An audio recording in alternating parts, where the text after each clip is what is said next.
जी, नेहा जी। अ, ये बिंदु आपने अच्छा उठाया है और मैं अनिल जी आपके पास आता हूँ। कुछ शिफ्ट्स और हुए हैं इस चुनाव के अंदर अनिल जी। बजरंगबली और बजरंग दल, जब उसको सजा देने की बात की गई, बैन करने की बात की गई, अब थोड़ा-थोड़ा बैकग्राउंड से पता लगना शुरू हुआ है कि ये डेलिब्रेट स्ट्रैटेजी थी भारतीय जनता पार्टी को बजरंगबली में उलझाने की, जिसमें कांग्रेस कामयाब हो गई, पूर्णतः कामयाब हो गई।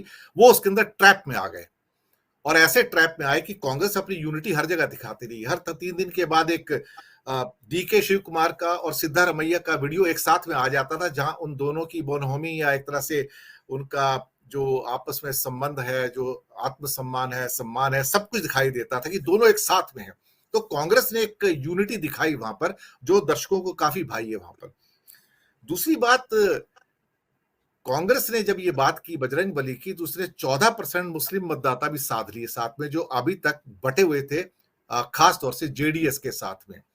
वोकालिंगा का एक बड़ा कम्युनिटी पहले से शिफ्ट हो चुका था। तो कांग्रेस ने एक तीर से कई शिकार किए और उनका वोट बैंक 40% क्रॉस होता है। दलित उनके साथ थे, 14% मुस्लिम उनके साथ आए, आधे से ज्यादा वोकालिंग उनके साथ में आए। बैंगलोर में बड़ी संख्या वोकालिंग की, मैं आपको बता दूं पहले, वो उनके साथ में आए। दलित के साथ में कुरुबा की जो 9% कम्युनिटी है सिद्धारमैया की, वो उनके साथ में आई। और भारतीय जनता पार्टी सिर्फ लिंगायत के ऊपर एक किस्म से क्या कहते हैं कि जोर देती रह गई। लिंगायत भी एक सब्सटेंशियल नंबर के अंदर शिफ्ट होके, क्योंकि करीब 51 या 53 कैंडिडेट थे कांग्रेस के लिंगायत, वो वहां शिफ्ट हुए और जगदीश शेट्टार और लक्ष्मण सावडी ने काफी उसमें फर्क डाला है। यहाँ पे एक इंपॉर्टेंट इंफॉर्मेशन ये है कि सेंट्रल जो कि हमारा कर्नाटक है, जिसमें शिमोगा, दावनगिरी वगैरह है, सारे चित्रदुर्गा है, तुमकुर है, बड़े सिग्निफिकेंट लॉसेस आए हैं साहब बीजेपी के। जहां उसके पास 70-80% सीटें थी, वहां पे 32 सीटों में से सुना है उनके 8-10 के लाले पड़े हुए हैं। तो जो सबसे बड़ा गढ़ है कोस्टल कर्नाटका के बाद, जहां 19 में से 16 सीटें थी, वो ढह गया इस बार उनका, और साथ में आपका नॉर्थ कर्नाटका भी ढह गया। यहां पे धार्मिक उन्माद कामयाब नहीं हुआ, पूरा का पूरा बीजेपी ट्रैप में आया। शायद इंट्रोस्पेक्ट करेंगे क्या, या और ज्यादा इंटेंस हो जाएंगे अनिल जी? दिनेश जी, एक शायर हुए हैं गुलाम मोहम्मद कासिर जी। उन्होंने 2 लाइनें लिखी थी कभी कि करूंगा क्या जो मोहब्बत में हो गया नाकाम, करूंगा क्या जो मोहब्बत में हो गया नाकाम, मुझे तो और कोई काम भी नहीं आता। तो मोदी जी है, भारतीय जनता पार्टी है, इनको एक ही काम आता है कि हिंदू मुस्लिम कर लो, धर्मांधता फैला दो और उस पर थोड़ा मुलम्मा चढ़ा दो विकास का। और जिसको कहते हैं ना, शगुफा छोड़ते रहो, हर 2 महीने पे एक नया शगुफा, हर 2 महीने पे एक नया स्वच्छ भारत बनाएंगे, स्वच्छ भारत बनाएंगे, स्वच्छ भारत बनाएंगे। 2-3 महीने में मेकअप इंडिया करेंगे, मेक इन इंडिया करेंगे, मेक इन इंडिया करेंगे, स्टार्टअप इंडिया करेंगे, किसान कानून ले आएंगे, नोटबंदी कर देंगे, अब देख लेना आतंकवाद खत्म हो जाएगा, कैशलेस इकोनॉमी हो जाएगी। और करते करते करते करते हो क्या रहा है, टोटली देश में बेरोजगारी बढ़ती चली जा रही है, महंगाई बढ़ती चली जा रही है। मैंने देखा भ्रष्टाचार बढ़ता चला जा रहा है। कल की जो विजुअल्स सोशल मीडिया पे आपने हमने सबने देखे, वो क्या थे कि जो वोटर जा रहा है वो सिलेंडर माता का आरती उतार के जा रहा है कि वे सिलेंडर भगवान हो गया है। अब गरीब के लिए तो मिलता ही नहीं है, बड़ा मुश्किल है उस सिलेंडर तक पहुंचना। एक विजुअल मैंने देखा सोशल मीडिया पे कि अब लोग बाग तो दिन में काम पे निकल जाते हैं, तो एक विधायक जी ने पीछे, घर पे कोई बच्चा होता है, कोई बड़ा बूढ़ा होता है, वो कुछ साड़ी वाड़ी बांट करके आ गए। और फिर शाम को जब लोग बाग काम से वापस आए तो जा करके विधायक के घर पे वो साड़ी फेंक रहे हैं और धिक्कारा धिक्कारा बोल रहे हैं। कुछ धिक्कारा, कुछ या तो धिक्कार का कन्नड़ शब्द होता होगा। मैं देखा बूढ़ी बूढ़ी बिल्कुल, मुर्गे औरतें, भी मतलब बिल्कुल जी कुछ जी, मुर्गे भी थे दिए हुए उन्होंने, हाँ मुर्गे भी हाँ फेंक के आए हैं वापस। हाँ हाँ हाँ। तो धनंजय जी बैठे हुए हैं, ये फिल्म इंडस्ट्री को बहुत अच्छी तरह से जानते हैं। तो एक दौर था जिसमें राजेश खन्ना साहब जो थे वो सुपर हीरो माने जाते थे, और भाई लड़कियां जो थी नौजवान खून से चिट्ठियां लिखती थी उनको, फिर वो उसी तरह फिर पेड़ों के चारों ओर घूम घूम के गाना गाते थे, वैसे ही कूले मटकाते थे, वैसे ही अपनी आंख को झपकाते थे।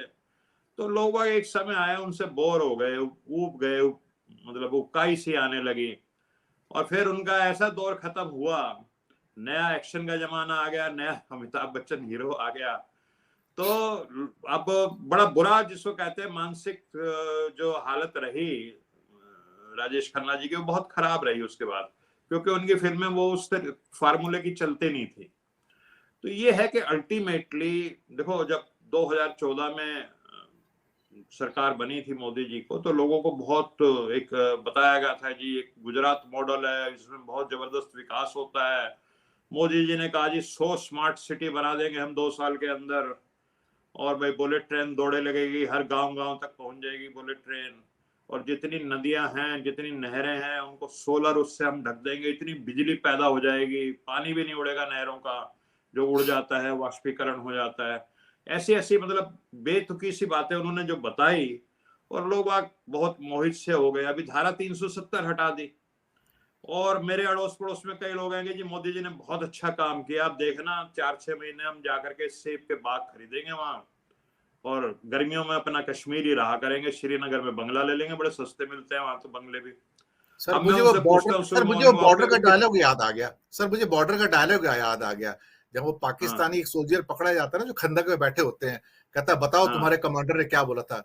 उसने बोला था जी सुबह का नाश्ता तो यहाँ पर करेंगे, दोपहर का अपना खाना जो है जोधपुर में करेंगे, और शाम का जो डिनर है हम दिल्ली में करेंगे। ये बस कुछ ऐसी शेख चिली वाली बातें ही हो रही हैं सर। हाँ, जुम्मे की नमाज जाम मस्जिद में पढ़ लेंगे दिल्ली की। हाँ, तो वो वही वाली बातें हैं, लेकिन ये है कि ये एक चीज करके ना फिर 2 महीने बाद एक नई चीज ले आते हैं, और लोगों को भाई पुरानी का क्या हुआ, लोग अब जिसको कहते हैं कि ये अब हम सब जानते हैं कि शॉर्ट मेमोरी होती है आम जनता की, वो पिछली बात भूल जाते हैं। अभी अब मैंने एक वो वीडियो देखी, लोग बाग जो है भाई कोरोना भगाना है तो आपको थाली बजानी पड़ेगी, थाली बजाओ 2 हफ्ते में कोरोना भगाओ। लोग बाग मैंने देखा कई तो नौजवान अपना सर मार रहे हैं थाली के ऊपर, थाली बजा रहे हैं, 2 थाली लेकर के आपस में बजा रहे हैं कि ये कोरोना इससे भाग जाएगा, और कोरोना में फिर बाद में कितना बुरा हाल हुआ हम सबने देखा। तो अल्टीमेटली तो देखिए जी, पेट की आग जब दिमाग में पहुंचती है, और कर्नाटक में काफी कुछ वही हुआ है कि लोगों की जो बेरोजगारी है, महंगाई है, और भ्रष्टाचार जो 40% सरकार वहां पे एक नाम चला, जमीनी कैंपेन किया कांग्रेस ने, और लोकल लीडरशिप को प्रमोट किया कि भाई आप कैंपेन करो। और यहाँ कैंपेन जो था वो मोदी जी किसी को आगे आने ही नहीं देते, गलती से कोई सिक्योरिटी वाला भी अगर फोटोग्राफर उनके बीच में आता है तो उसको धमका देते हैं। तो मोदी जी ने कैंपेन में अपना चेहरा रखा, लेकिन कल मैं देख रहा था जब टेलीविजन पे थोड़े वो एग्जिट पोल आने लगे, तो मोदी जी का चेहरा गायब था, अचानक नड्डा जी जो है हमारे, वो उनकी जगह आ गए थे। तो मैं भाई ये क्या हो रहा है, पहली बार मेरे को ऐसा देखने को मिला कि कहीं इस तरह की बीजेपी की बात हो रही है और नेता जो है वो नड्डा साहब को दिखाया जा रहा है। तो मेरे को लगता है नड्डा साहब के अच्छे दिन आ गए हैं।